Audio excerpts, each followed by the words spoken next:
was a City of Mount Vernon police officer with the Emergency Services Unit. On 9/11, my unit and myself responded to Ground Zero. 2016, I was sitting at my table. My feet started swelling up. I thought it was a heart issue and went to the emergency room where they told me that my kidneys were in the stage 4 renal failure. In Joseph's case, he had long-term hypertension, but he also had something known as an autoimmune disease. Those patients that have IgA nephropathy, about 20 to 40% of them can end up with kidney failure.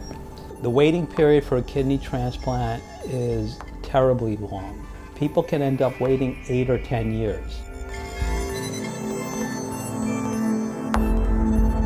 One way is through the National Kidney Registry, which is an organization we helped found back in 2008. It was actually my wife that got the ball rolling. She put out a desperate plea over the internet. His wife put a posting on Facebook, and that posting was recognized by a retired fellow police officer who had been involved in 9/11, had lost 14 of his colleagues at that time, and had a personal need to give something back. Joe's wife wrote in her short message that she's praying that another police officer will step forward because we can always count on each other. And that's more or less what touched a nerve with me. My wife's first inclination was concern for my health. My wife had lost her first husband, the NYPD officer in the line of duty back in 1992. So, always gets to me when I talk about him.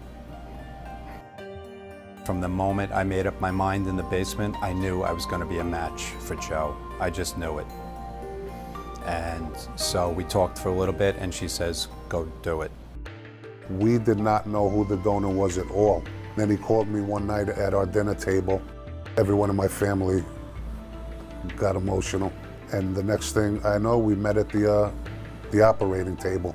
All the risks of a major operation exist with this procedure. Fortunately, that risk is extremely low because we do so many of them today.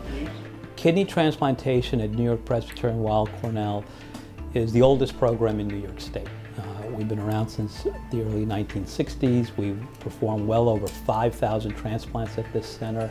Last year, we were the leading living donor center on the East Coast. At this point in my life, after the operation, I am 100% energetic, and I've lost 35 pounds. We will help people that other programs may not be able to help. And that's a result of the expertise that exists here. There's a real need for it. There are people dying waiting for an organ, and we just don't have enough organs to give people. The trade-off of several days of pain, knowing that you probably saved a life and allowed family members, loved ones, friends to still have that person in their life, to me, there's no comparison. New York-Presbyterian is second to none.